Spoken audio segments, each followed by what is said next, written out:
안녕하세요. 국립현대미술관 학예연구사 박주원입니다. 오늘 제가 소개해드릴 전시는요, 대안적 언어, 아스거윤, 사회운동가로서의 예술가라는 전시입니다. 올해 초 4월에 오픈을 했고요. 이제 9월까지 쭉 이어지는 전시인데, 이번 전시에서는 덴마크의 대표 작가인 아스거윤이라는 작가를 제가 소개해드리려고 합니다. 이번 전시에서 아스거윤이라는 작가를 어떤 식으로 보여줄 수 있을까 고민을 되게 많이 했었는데요.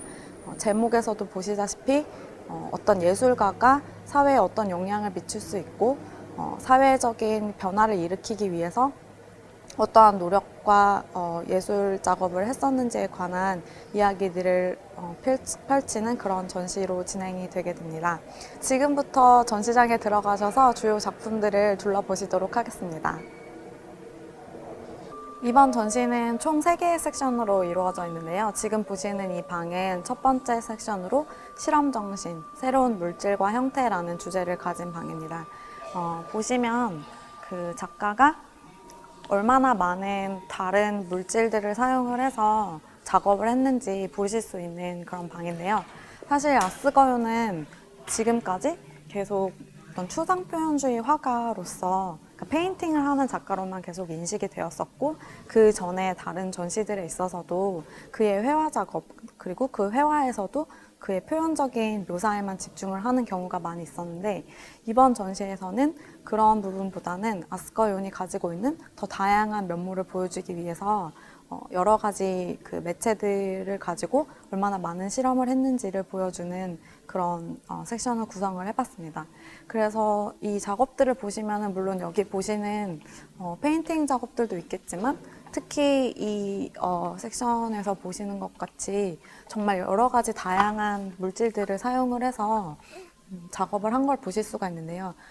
첫 번째 작업 같은 경우에는 그러니까 거울과 같은 플렉시글라스를 사용을 해서 이제 작업을 보는 관객이 비춰지는 그런 재미있는 매체를 사용을 하기도 했고, 옆에 보이는 이 작업 같은 경우에는 이제 스티로폼을 활용한 작업, 그리고 밑에는 기존의 어떤 페인팅 회화에서는 좀 벗어난 그러니까 텍스타일 작업을 가지고 이제 여러 가지 회화의 다양한 실험을 진행을 하기도 했습니다. 뿐만 아니라 이러한 판화 작업부터 시작해서 이 앞쪽에 보이는 세라믹 작업까지 되게 다양한 그 매체를 활용을 해서 계속 이렇게 물질에 있어서의 도전과 실험을 만들어냈던 것으로 보여지는데요.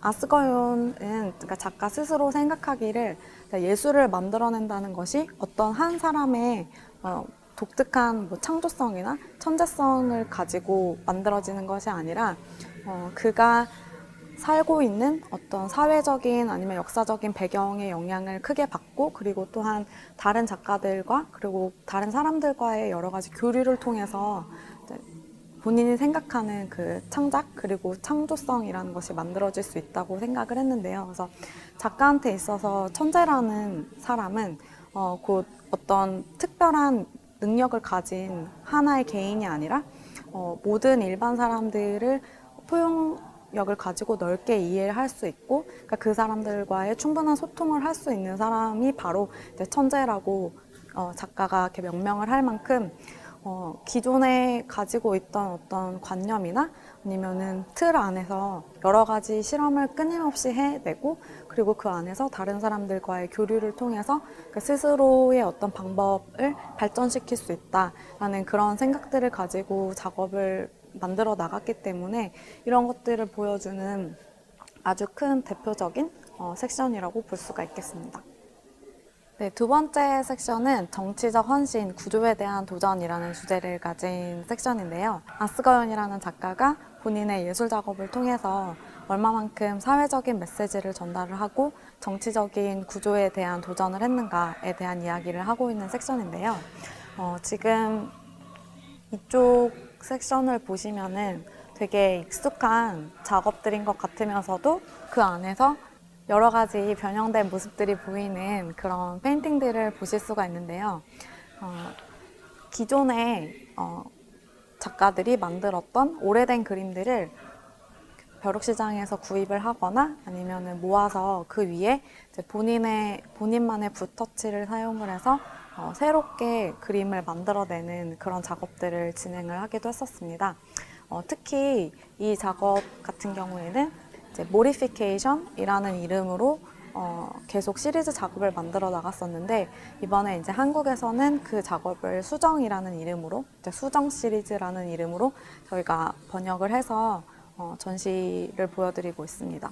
보시면은 여기에 기존에 이제 그려져 있던 어떤 초상 인물의 사진을 벼룩시장에서 구입을 해서 그 위에다가 이제 본인만의 어떤 색깔을 다시 덧입힌 것이 되는데, 이러한 작업을 통해서 아스거유는 작업이라는 것이 이제 만들어지고 어떻게 보면 이제 태어나고, 근데 점점 시간이 지나가면서 그 관람객들의 어떤 시선을 받지 못하고, 그러니까 전시가 되지 못하면은 그러니까 점점 그 작품이 생명력을 잃어간다라고 생각을 했었어요. 그래서 어떤 작업이 수장고에 계속 묻혀 있거나, 그러니까 그런 어떤 힘을 계속 잃어나가는 것에 대해서 새로운 작가가 다시 등장을 해서 그 위에 다른 작업들을 덧붙일 때 그 작업이 새로운 생명력을 얻게 된다라고 생각을 했었는데요. 또 다른 측면에서 보면은 기존에 활동했던 작가들의 무대가 세워지고, 그리고 그 위에 새로운 작업들이 들어오게 되는 것이 바로 그 젊은 세대들이 또 새로운 무대를 꾸며나갈 수 있는 그런 방법 중에 하나라고 생각을 했는데요. 그래서 이런 식으로 기존에 있던 작업 위에다가 새로운 덧칠을 한다는 것이 작품의 생명력을 부여하는 것이기도 하지만, 또 그 다음 세대의 젊은 작가들에게 있어서는 그들의 어떤 메시지를 전달을 할 수 있는 새로운 무대로서 작용할 수 있다고 생각을 했습니다. 그렇기 때문에 이러한 측면에서 봤을 때 수정 작업은 작가가 기존에 가지고 있던 사회나 정치적 구조에 대한 도전을 보여주는 좋은 예라고 볼 수가 있겠습니다. 그리고 그 다음 인간짐승이라는 시리즈가 있는데요. 아스거요는 그 어떤 동물의 형상을 가지고 인간 세계에 대한 이야기를 하는 것을 또 만들어내기도 했는데요. 지금 보시는 것처럼 이제 황금돼지나 아니면은 독수리의 목이라는 이 작업의 같은 경우에는, 돼지는 사실 우리가 기본적으로 생각을 하고 있기에 뭔가 좀 탐욕스럽고 욕심이 많은 그런 동물이라고 생각을 하게 되는데, 지금 보시는 이 작업에서는 돼지가 앞에 이제 달러 모양의 그 돈 같은 형상을 계속 이렇게 쫓아가고 있는 모습이 보이는데, 이것이 바로 어떤 약간 탐욕스러운 자본주의의 어떤 그 물질 만능주의를 계속 쫓아가는 어떤 사람들의 모습을 좀 비판을 하는 것이기도 했고, 또 이 두 번째 작업 독수리의 목에 같은 경우에는 독수리가 사실은 이제 특정 국가들을 이제 대표하는 이제 동물의 형상으로 보여지기도 하는데요. 그래서 이런 독수리가 화염에 휩싸여서 이렇게 고통스러워하는 이런 모습들 같은 경우에는 그때 당시 이제 세계대전의 주축이 되었던 이제 미국이나 러시아의 대립 등을 이야기하는 그런 이렇게 표현들이 녹아 있는 작업이기도 합니다. 네. 그리고 이 섹션에서는 저희가 작업뿐만 아니라 여러 가지 이제 자료들도 이제 계속 보여드리고 있는데요. 특히 이 작업 같은 경우에는 아스거윤이 작가로서 어떤 정치적인 활동, 이것이 뭐 정말 정치 운동가로서 활동을 했다기보다는 이제 본인이 하고 싶은 이야기들을 작업을 통해서 어떻게 전달을 했는가에 대한 이야기들을 보여주는 부분인데요. 그래서 특히 이 섹션에서는 저희가 이제 코브라 그룹과 상황주의 인터내셔널 그룹에 관한 이야기를 진행을 해나가고 있습니다. 특히 이쪽에서 보는 그 코브라 그룹 같은 경우에는 미술 작품을 만드는 것에 있어서 작가 개인의 한 명의 어떤 그 창조성에 기반을 두는 것이 아니라 여러 사람들이 협업을 해서 같이 만들어내는 작업들이 어떤 것이 있을까에 대한 고민을 되게 많이 했었는데요.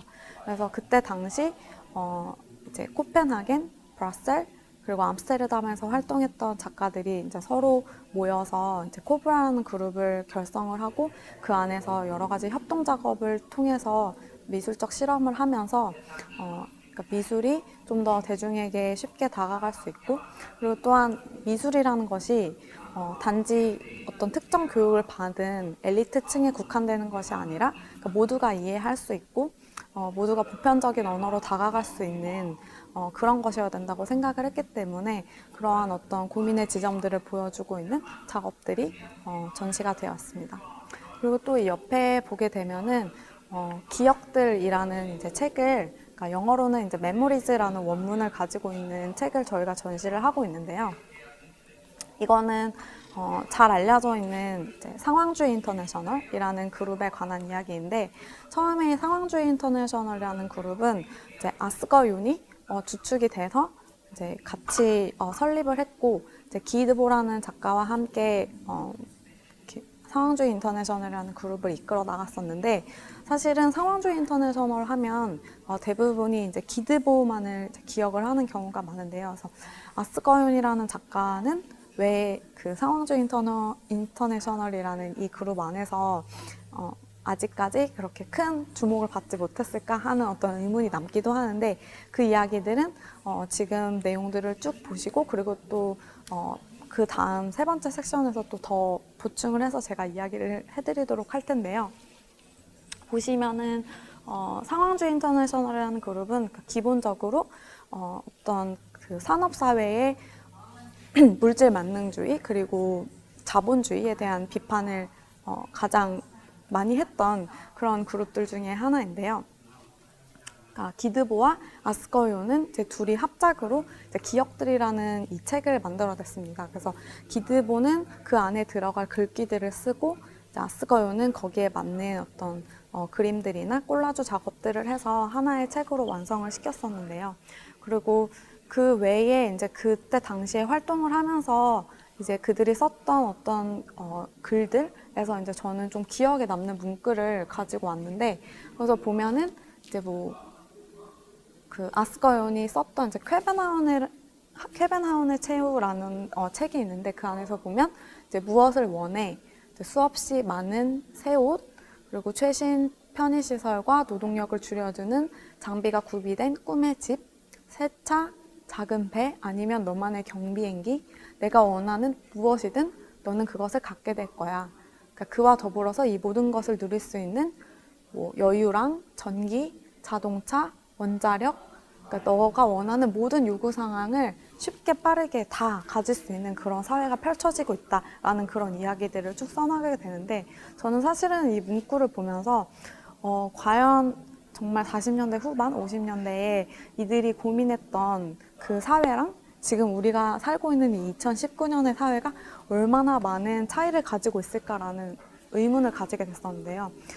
그러면서도 아스거윤이라는 작가가 물론 70년대에 작고를 하셔서 더 이상 작업을 진행을 하고 있진 않지만, 그때 당시 했던 고민이나 지금 고민이 결코 큰 차이가 없다라는 생각이 들면서 되게 많은 고민의 지점들을 열어주는 그런 섹션이라고 생각을 하게 됐습니다.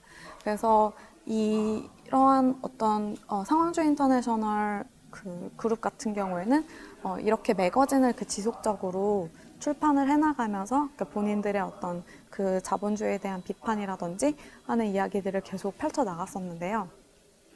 왜 기드보랑 아스거윤이 처음에는 이렇게 주요 멤버로서 같이 책도 만들고 그룹을 이끌어 나가다가 아스거윤은 그 이름이 점점 사라지게 되었는가라는 것에 대한 질문, 그러니까 처음에 제가 제기했던 이 질문에 관한 답을 드리자면, 그러니까 점점 이제 상황주의 인터내셔널 활동을 하고 있다가 나중에는 이제 문자와 이미지라는 어떤 그 두 가지의 다른 개념이 대립을 하게 됩니다. 그러니까 어떻게 되냐면, 기드보 같은 경우에는 예술이 사회를 변화시키고 어떠한 정치적인 목소리를 내는데 작용할 수 없다라고 단언을 했었는데요. 그 이유는 예술품이라는 것이 태어나게 되고 그것이 이제 어떠한 가치를 갖게 되면서 시장에서 유통이 될 수 있다는 거죠. 그러니까 예를 들면 작가가 작품을 만들면 그 작품을 시장에서 팔 수 있다. 그렇게 되면은 우리가 비판하고자 하는 어떤 자본주의 사회에서의 그 시스템 안에 들어가게 되는 것이기 때문에 과연 이러한 형태로서 우리가 정치적인 혁명을 이뤄낼 수 있는가, 사회를 변화시킬 수 있는가, 그것에 대한 큰 회의를 느꼈었는데요. 그거와 달리 아스거요는 예술의 힘을 믿었던 거죠. 그래서 예술이라는 것이 이 작품을 통해서 우리는 사회를 바꿀 수가 있다.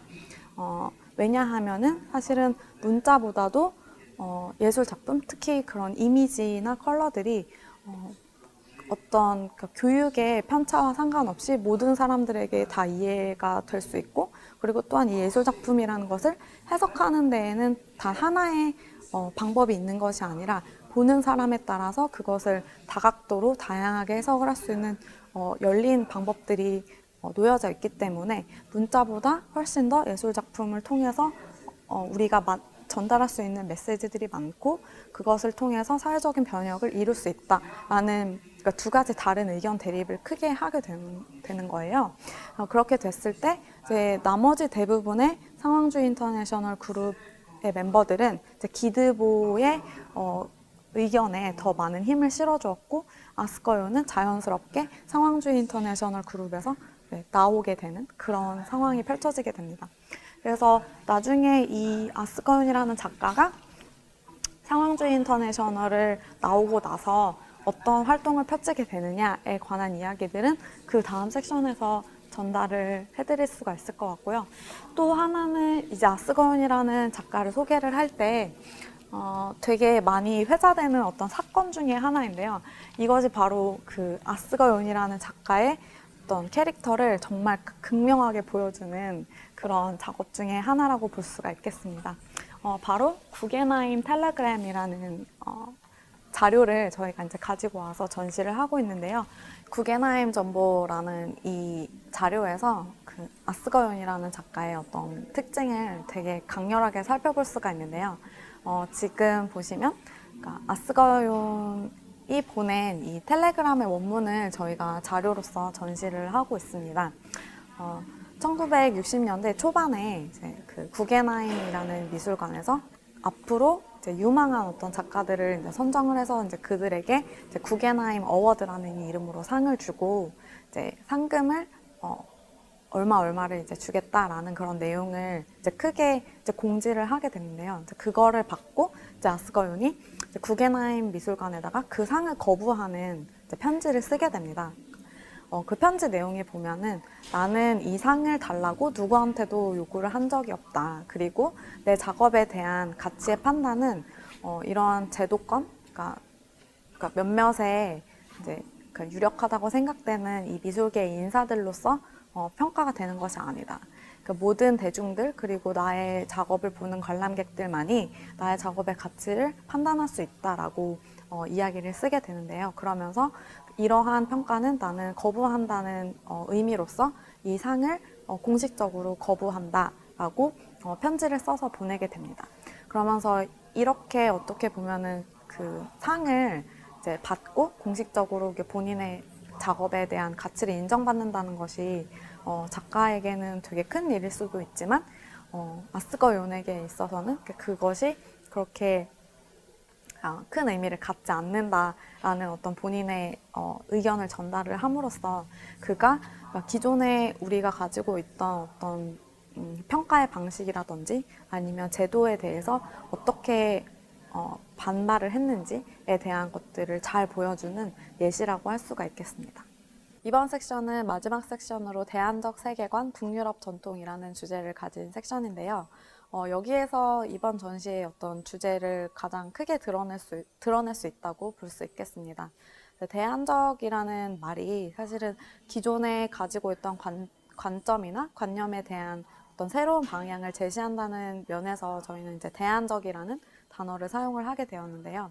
그러니까 기존의 이제 미술사라는 것이 서술된 방법이 서유럽 중심의 관점 또는 그러니까 미국 중심의 관점 안에서 이제 계속 미술사나 역사들이 주요적으로 서술이 되어 있다면은 그 주변에 있었던 다른 이야기들, 예를 들면 그러니까 아스거윤이 찾고자 했던 것이 바로 이 북유럽 전통 문화에 관한 것이었는데요. 이것이 어떤 부가적인 것, 때로는 아니면 민속예술 정도로 치부가 되면서 어떤 주요 미술사에서는 이렇게 많이 서술이 되지 않았던 점에 이제 주목을 했었습니다. 그러면서 동시에 이제 이미지의 힘에 대해서 이야기를 했었는데요. 그러니까 기존의 역사는 이제 문자 기반으로 쓰여졌었고, 예를 들면 우리가 지금 익히 알고 있는 서양 미술사라는 것이 남부 유럽, 서유럽의 문화권을 중심으로 해서 이제 기독교의 성경을 기반으로 계속 서술이 되어 있다면은 이제 북유럽의 전통이라는 것은 어떤 이미지를 기반으로 하고 있는 것이다라는 것이 아스거연의 주장이었는데요. 이러한 연구를 하기 위해서 상황주의 인터내셔널 그룹을 탈퇴하고 난 후에 아스거연은 스칸디나비아 비교 반달리즘 연구소라는 연구소를 설립을 하게 되고, 이 연구소의 활동을 통해서 이제 북유럽의 전통이 어디에서부터 시작이 되는가에 대한 연구를 시작을 하게 되었습니다. 그때 이제 프랑스에서 활동했던 사진 작가를 함께 일을 하도록 하면서 이제 북유럽에 있는 곳곳을 다니고 이제 거기에서 발견하게 되는 옛날 건축물이라든지 석상들, 그리고 조각들 안에 나타나는 여러 가지 이미지들을 계속 수집을 해가면서 총 25,000여 점의 사진을 남기게 되었는데요. 이 사진을 기반으로 북유럽 민속예술 1만 년이라는 책을 출판을 하는 것이 이 연구소의 목표였습니다. 그래서 총 32권의 책을 출판을 하는 것이 목표였지만 아스거연이 살아있는 생전에는 단 한 권만의 책을 완성을 하게 되었고, 이후에 그 자료를 기반으로 다른 이제 젊은 연구자들이 계속 연구를 지속을 해서 지금은 총 6권의 책이 나와 있는 상태입니다.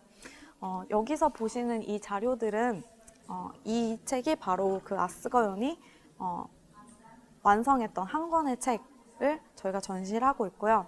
그리고 또 아스거연이 북유럽 곳곳을 여행을 다니면서 어떤 사진들을 찍었었는지 그 사진들에 대한 원본 필름들을 저희가 이 앞에서 또 전시를 하고 있습니다. 이쪽 케이스에서 보시면은 그러니까 이후에 아스거연이 후에 이제 남은 필름들을 가지고 그 연구자들이 연구를 해서 출판을 했던 총 6권의 책이 지금 여기에서 보여지고 있습니다. 이쪽으로 오시면 이제 아스거연이 예술에 대해서 어떻게 접근을 했고, 그리고 이미지의 힘에 대해서 어떤 식으로 강조를 했는지를 잘 볼 수가 있는데, 이제 예술 작품의 가치는 보는 이에 달려 있다. 작품은 관객의 마음속에서 일어나는 영적인 힘보다 더 큰 가치를 가지고 있지 않다. 그러니까 결국 예술 작품의 가치를 평가할 수 있는 것은 그것을 바라보는 그 사람의 관점이나 그리고 세계에 따라서 다 달라질 수 있고, 그렇게 다양한 방법으로 해석이 될 수 있기 때문에 그 예술 작품이 가치는 가치가 더 큰다라고 생각을 했던 건데요. 보시면은 여기에 이제 아스거연이 북유럽의 전역을 여행을 하는 동안 찍었던 이제 사진들이 이제 쭉 나와 있는데, 특히 이 책 같은 경우에는 혓바닥 책이라는 이름으로 이제 모아서 출판이 되었던 책인데요. 여기에 이렇게 모든 그 혀라는 어떤 상징을 가진 이미지들이 쭉 모여 있는 것을 보실 수가 있습니다. 뭐 건축물 안에 들어있는 조각상이라든지 아니면은 책에 들어간 사파라든지, 그러니까 혀의 이미지를 가진 모든 그 것들을 다 모아가지고 하나의 책으로 만들어냈는데요. 그러니까 왜 이런 어떤 신체의 표현, 특히 혀라는 이미지에 이렇게 집중을 해서 작가가 연구를 했는가라는 생각을 해보게 된다면은, 사실 이제 혀를 내민다라는 어떤 행위는, 이것이 이제 우리가 누구를 놀릴 때 장난스럽게 할 수도 있는 어떤 유머러스한 상징을 가지고 있기도 하지만, 또 한편으로는 어떤 것에 반하거나 그것에 대한 반대하는 메시지를 전하는, 그러니까 반항의 이미지로도 해석이 될 수가 있는데요. 그래서 사실은 혀를 내민다는 것이 뭐 또 동물들한테는 뭐 너무 힘이 들 때, 지칠 때 뭐 혀를 내민다든지, 그러니까 혀라는 하나의 이미지 상징이 가질 수 있는 정말 다양한 해석, 이런 것들이 작가한테는 아주 흥미롭게 느껴졌었고, 그리고 또 그런 것들에 대한 연구를 하는 것이, 그리고 그런 것들에 대해서 더 많은 가치를 두는 것이 북유럽의 전통을 연구하는 좋은 시발점이라고 작가는 생각을 했었습니다. 이러한 연구를 기반으로 북유럽의 어떠한 전통 문화에 대한 연구 자체가 세계를 바라볼 수 있는, 그리고 미술사에 대한 연구를 하는 데 있어서 새로운 방향을 제시할 수 있는 그런 관점이 될 수 있다고 작가는 믿었습니다. 네, 이 방은 이제 전시가 다 끝났다고 생각할 때쯤에 이제 작은 문을 통과해서 들어오게 되면 만나는 방인데요. 보시다시피 이 주변에 이제 크레이트들이 아직도 계속 놓여 있고, 그리고 마치 작가가 어떤 자료를 연구를 하다가 막 떠난 것 같은 그런 모습으로 연출을 한 방인데요. 아스커윤이라는 작가가 작고를 했고 이제 더 이상 어떤 작업을 생산하지는 못하지만, 이 작가의 정신만큼은 우리가 지금 살고 있는 현대사회와 얼마만큼 긴밀하게 연결이 되어 있는가에 대한 얘기를 계속적으로 하고 싶어 했던 그런 방인데요. 앞서 말씀드렸던 그 아스거윤이 여태까지 모았던 여러 가지 이미지들을 현재 필름으로 모아서 보여주고 있는데, 이 필름들이 아직 전부가 다 정리가 되지 못한 상태이고, 아직도 많은 연구자들이 이것들을 연구를 하면서 계속적으로 아스거윤이 만들고자 했던 어떤 그 출판물 시리즈에 대한 연구들을 지속을 해나가고 있는 모습을 보여줄 수 있도록 이렇게 연출을 해보았습니다. 그리고 사실 여기서 보이는 이 상자들은 크레이트라고 제가 이제 이름을 말을 했는데, 덴마크에서 이제 아스거윤의 작업들을 실어 올 때 사용했던 실제 상자, 나무 상자들, 크레이트들이고요. 그래서 이것들이 전시장에 계속 놓여 있음으로써 뭔가 아직도 작가가 계속 이동을 하고 있고, 뭔가 작업이라는 것이 계속 멈춰져 있지 않고 발전하고 있고 다른 방향으로 연구가 되고 있다는 그런 모습들을 보여주고자 이런 방을 구상을 하게 되었습니다. 그래서 지금까지 이제 아스거윤이라는 작가에 대해서 우리가 이야기들을 할 때 단지 어떤 회화적인 표현을 만들어냈던 그런 작가의 이상을 넘어서서 얼마나 예술가라는 존재가 그 사회에 대한 깊은 고민을 했고, 그것을 실질적으로 변화하기 위해서 그런 정치적인 메시지를 어떤 방법으로 만들어 나갔는지에 대한 것들을 보여주면서, 이것이 지금 우리가 가지고 있는 여러 가지 사회 안에서의 고민들, 그것들과 계속 맞닿아있기 때문에 아스거윤이라는 작가의 정신은 지금까지도 계속 정말 현대적인 작가로서 남아있는 것이 아닌가라는 생각을 하게 됩니다. 네, 이곳은 서울박스, 그러니까 서울관에 아주 오픈된 이 공간에 설치된 삼면축구장이라는 설치 작품인데요. 사실 이 삼면축구장이라는 공간은 아스거윤이 작품 활동을 할 때 축구장으로서 구현을 했던 것이 아니라 스케치로만 남아있던 것을 90년대 후반쯤에 다른 작가들이 그 자료들을 발견을 해서 그것들을 연구를 하고 삼면축구장을 만들어서 직접 플레이를 하면서 삼면축구라는 개념이 보다 더 확립이 되게 되었는데요. 보시면은 이 축구장은 되게 재밌는 것이 골대가 총 3개로 이루어져 있습니다. 원래 축구장은 골대가 2개이고 2개의 팀이 이제 서로 대항을 하게 되면서 싸워서 더 많은 골을 넣는 팀이 이기게 되는 룰을 가지고 있는 것이 바로 축구 경기인데요. 이 삼면축구는 재미있는 점이 가장 많은 득점을 한 팀이 이기는 것이 아니라 가장 적은 실점을 한 팀이 이기게 되는 그런 게임이라고 볼 수가 있겠습니다. 그래서 결국에는 가장 방어를 잘한 팀이 승리를 하게 되는 그런 게임인데요. 이 안에서 직접 축구 경기를 하게 되면은 되게 재미있는 사실이 그 3개의 팀이 각각 서로 경쟁을 하다가 연합을 하다가 또 지금의 적이 그 다음에 아군이 되고 지금의 아군이 다음에 적이 되는 그런 재미있는 경험을 하게 되는 겁니다. 어떻게 보면은 영원한 적도 영원한 아군도 없는 그런 형상을 보게 되는데요. 그래서 이러한 게임을 통해서 아스거온이 말을 하고 싶었던 것은 어떠한 그 구조 체계나 아니면은 힘에 있어서 그러니까 두 개의 큰 다른 양립되는 존재들이 있다면은 이것은 항상 경쟁을 하는 형태로 가게 된다는 것을 이야기를 하고 싶었던 겁니다.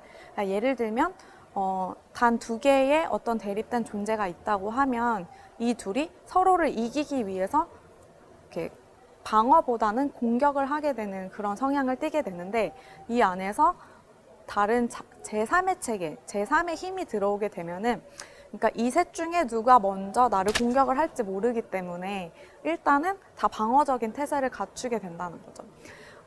이것이 사실은 만들어지게 된 배경은 그 미국과 소련이 대립을 했던 냉전 시기에 이제 어떤 그 세계 안에서 큰 두 개의 어떤 이데올로기에 대한 양대 가치가 대립이 되는 것을 보면서 이제 아스거요는 이것에 대한 어떤 대안적인, 그러니까 해결점으로서 제3의 존재, 그리고 제3의 가치에 대해서 이야기를 하게 됩니다. 그리고 그것에서 연결성상으로 들어오는 것이 바로 저희가 3섹션에 봤던 대안적 세계관, 북유럽 전통에 관한 이야기인데요. 지금까지 대부분의 역사가 그리고 그 역사를 썼던 주체들이 어떤 두 개의 큰 힘으로, 그러니까 서구 유럽, 그리고 미국이라는 어떤 힘으로 나눠져 있다고 한다면은 북유럽의 새로운 전통, 그러니까 그들만이 가지고 있는 전통이 어떤 새로운 방향성을 제시할 수 있는 그런 관점이 될 수 있다는 이야기를 하는 것이었습니다. 또 다른 예를 든다면은 뭐 과학기술과 그리고 인문학의 대립이 있다고 했을 때 그 중간에서 예술이라는 것은 그 양쪽의 방면을 오고 가면서 이 둘의 가치 체계의 대립을 완화시켜 줄 수 있는 역할을 할 수 있다. 그러니까 등등 이 아스거연이 말했던 삼치 논리라는 논리로 이제 귀결이 되는데요. 그래서 어떠한 것도 그러니까 두 개의 존재보다는 세 개의 존재가 공존을 하면서 어떤 전체적인 밸런스를 맞춰주는 역할을 하는 것에 대한 이야기를 했었고 그런 제3의 체계 그리고 그 제3의 힘에 대해서 그것이 얼마나 중요한지에 대한 이야기를 펼쳐나가는 것이었습니다. 사실은 이 축구장 같은 경우에는 지금 덴마크 실케보르에 있는 용 미술관 앞에 이제 밖에 야외구장으로 설치가 되어 있는 것을 거의 그대로 저희가 사이즈를 가지고 와서 실내에다가 구현을 했는데요. 이제 미술관 이제 교육 프로그램을 통해서 이제 직접 학생들이나 어린이들이 이 삼면 축구를 해볼 수 있고 이를 통해서 아스거연이 말하고자 했던 어떤 그런 대안적인 사고의 체계 그리고 제3의 힘에 대한 이야기들을 직접 경험을 해볼 수가 있습니다. 또한 이 공간이 되게 이 전시에 있어서 중요한 이유 중에 하나는 이제 약간 미술관의 역할에 대한 부분도 저희가 기획 안에서 생각을 많이 했었는데요. 과연 이제 미술관이라는 공간이 어떤 공간이어야 되는가라고 생각을 했을 때 아스거연이 기존에 본인의 작업을 통해서 말을 하고자 했었던 것이 이제 예술이라는 것은 누구나 접근 가능한 것이어야 되고 이해할 수 있는 것이어야 되고 이제 그것이 평가된다는 어떤 기준이라는 게 정해져 있는 게 아니라 각자 그 본인의 관점과 그리고 생각 그리고 세계관에 의해서 다양하게 해석될 수 있다. 다 모든 것이 열려 있다라는 이야기를 지속적으로 했는데요. 그런 점에 있어서 이제 미술관이 많은 사람들에게 있어서는 좀 들어오기 힘든 공간 그리고 미술관에 들어가려면은 나는 이 작업에 대해서 잘 이해를 하지 못해. 이것이 어떤 의미인지 알아내는 것이 어렵고 그거를 공부를 해야지만 이해할 수 있다라는 어떤 그런 개념들이 사실은 어느 정도 이렇게 방어막을 좀 치고 있다는 생각을 많이 한 적이 있었습니다. 그런데 이런 열린 공간 안에서 축구장이라는 좀 자유로운 축구 게임을 하면서 미술관이라는 공간이 좀 더 접근 가능하고 그리고 어떻게 보면은 꼭 축구 게임을 하거나 아니면 이 뭐 작가의 작품에 대해서 이해를 하지 않는다고 하더라도 미술관에서 쉽게 들어와서 이제 휴식을 취할 수 있고 이제 사람들이 이제 모이는 공간으로서 작용을 할 수 있다면은 그것도 작가가 또 말하고자 했던 메시지를 전달하는 하나의 방법이 아닐까라는 생각을 많이 하게 됐었습니다. 그래서 이번 전시를 통해서 저는 관객들이 전시를 이해하려고 한다거나 아니면 어떤 그림을 해석을 한다거나 하는 그런 압박감에서는 좀 벗어나서 내가 지금 바라보고 있는 이 형태, 그리고 내가 이해하기에, 내가 느껴지기에 이렇다라는 해석이 결국에는 모든 가능성의 하나라고 스스로 좀 느낄 수 있는 기회가 됐으면 좋겠고, 또한 이러한 축구장에서의 활동을 통해서 미술관이 좀 더 좀 친화적이고 그리고 관객들에게 가까이 다가갈 수 있는 그런 공간으로 남았으면 좋겠습니다.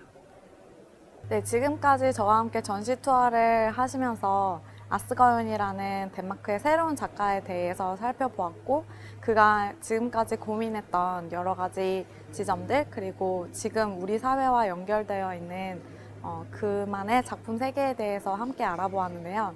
함께 해주셔서 정말 감사합니다. 이 전시는 국립현대미술관 제5전시실에서 9월 8일까지 지속됩니다.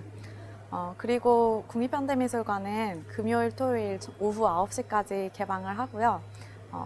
25세 이하 그리고 65세 이상의 관람객들께서는 무료로 관람이 가능하시니까 많은 관심 부탁드립니다. 감사합니다.